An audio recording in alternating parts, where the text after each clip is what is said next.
Tres perspectivas sindicales de oposición al gobierno. Maya Volkovinsky es vocal de la Comisión Directiva de la Unión de Empleados Judiciales. ¿Cómo estás? Gracias por estar acá. Ricardo Peidro, secretario adjunto de la CTA opositora, digamos. Gracias también. Y Claudio de la Carbonara es metrodelegado. Gracias por estar acá. Buenas noches. Buenas noches a todos. Maya, yo me acuerdo que vos estuviste aquí presentando años a la Juventud Sindical. Sí. ¿No? Años A, ya ni no sé si acuerdo tanto. Bastante. Tu análisis post-paro, post-piquete, digamos, a ver, ¿fue paro, piquete, fueron las cosas al mismo tiempo? Tuvo distintas expresiones en la acción. Para los trabajadores de la CGT fue un paro en cese de actividades. Hubieron otras organizaciones que hicieron piquetes, pero bueno, nuestra modalidad de acción fue el cese de actividades. Y por supuesto, el análisis que fue un éxito, creo que para todas las organizaciones se cumplió de esa manera. ¿Los judiciales lo ves como un éxito, por lo pronto? Sí, hablando general. Judiciales y en la CGT, que convocó el paro, estuvo... ¿En qué sectores se cumplió más y cuáles se cumplió menos en la evaluación de ustedes? Mira, no leí el informe que produjo el secretario de Interior de la CGT que mencionó otro día, pero en general la evaluación de todos era que había sido del 90% de acatamiento. De hecho, el reflejo en los medios no se vio porque siempre eran las imágenes de los piquetes y demás, pero los lugares de trabajo estaban vacíos. Eso es el reflejo de un paro. Ricardo Peidro, secretario adjunto de la CTA opositora, uno de los argumentos oficialistas, depende de los casos, si es del gobierno o de legisladores que están por el gobierno, dice, en realidad el paro no se pudo evaluar o el paro fue más chico justamente porque era imposible llegar a la ciudad de Buenos Aires, por ejemplo. Claro. Creo que hay una coincidencia, en algo coincidimos con el gobierno y creo que los que llevamos adelante el paro, es que el paro fue contundente. Cuando adjetivizan sobre por qué la gente no fue a trabajar, bueno, coincidimos ambos que en ese sentido, al menos en una de las cuestiones, acordamos que el paro fue contundente.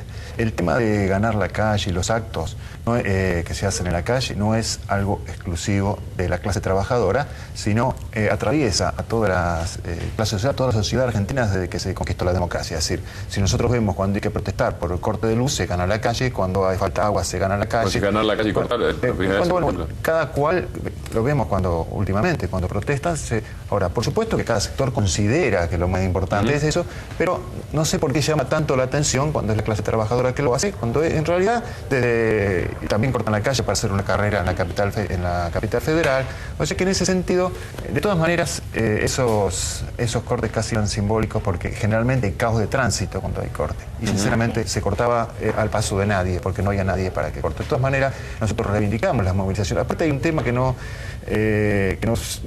muchas veces no se nombra, que es que casi el 40% de la clase trabajadora en la Argentina está precaria. Ahora, no tienen derecho constitucional por más que esté escrito a hacer paro, porque son despedidos. Entonces, la movilización, el clima de paro, esas cuestiones ayuda a los que están extorsionados, tanto por el gobierno como los vino extorsionando, en esa supuesta crítica a los dirigentes sindicales que nunca los despiden, pero sí a los trabajadores, más que una crítica al dirigente. ¿Y cuál sería la extorsión por parte? Me queda claro la extorsión por el lado del empresariado en ese caso. Porque justamente porque están en negro, es una extorsión casi natural, sí, no hace falta que se diga. Es un disciplinamiento. Exactamente, tal cual. Es más fuerte todavía que decirlo. No me queda claro del lado del gobierno. Del lado del gobierno que se diga en las crisis o en los conflictos, nunca son despedidos los dirigentes sindicales. Cosa lógica, por algo hay una ley que tutela sindical porque son la voz de los trabajadores.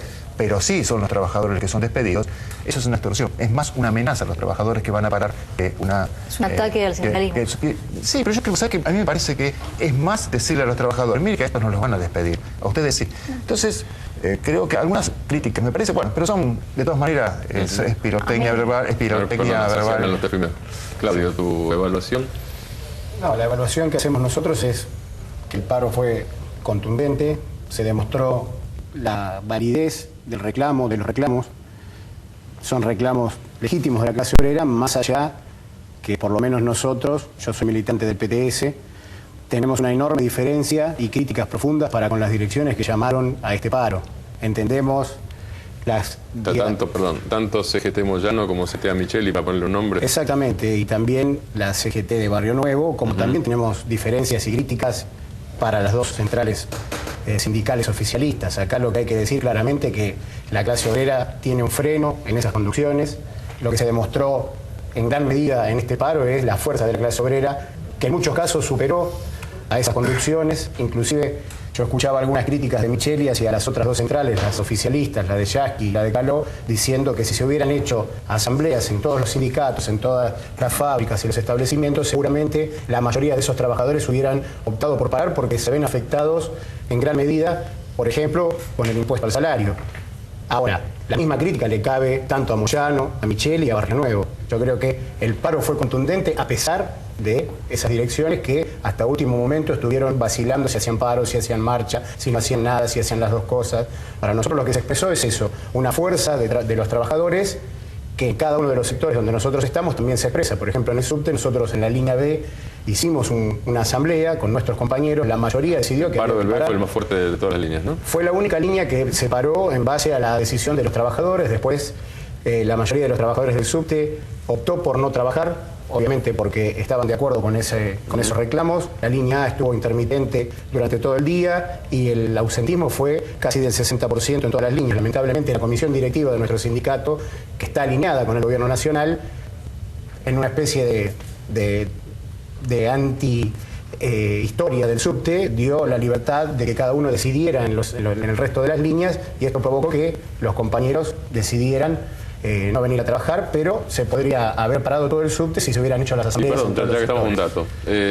¿Cuántos participan de la asamblea del B, del de Corrientes? En el sector donde nosotros hicimos la asamblea, que es el sector que mueve los trenes, participó aproximadamente el 83% del padrón de los trabajadores, y de ese padrón casi el 70% votó a favor de paralizar la línea. ¿Y lo hicieron dónde? Perdóname. En la estación Federico Lacroze, que es el lugar donde nosotros hacemos siempre las asambleas. Pero para nosotros lo que esto abre es, obviamente, la necesidad de la continuidad de este plan de lucha. O sea, no alcanza con hacer medidas aisladas y algunas marchas, aunque los motivos son válidos. Lo que necesitamos los trabajadores es esto que yo remarcaba recién, que a partir de ahora se llamen asambleas, se llamen consultas para ver cómo continuamos. Evidentemente nosotros sabemos que no van a salir de estas conducciones esas asambleas, por eso también estamos llamando desde el PTS y desde todos los lugares y de las comisiones directivas, sindicatos, cuerpos delegados donde participamos.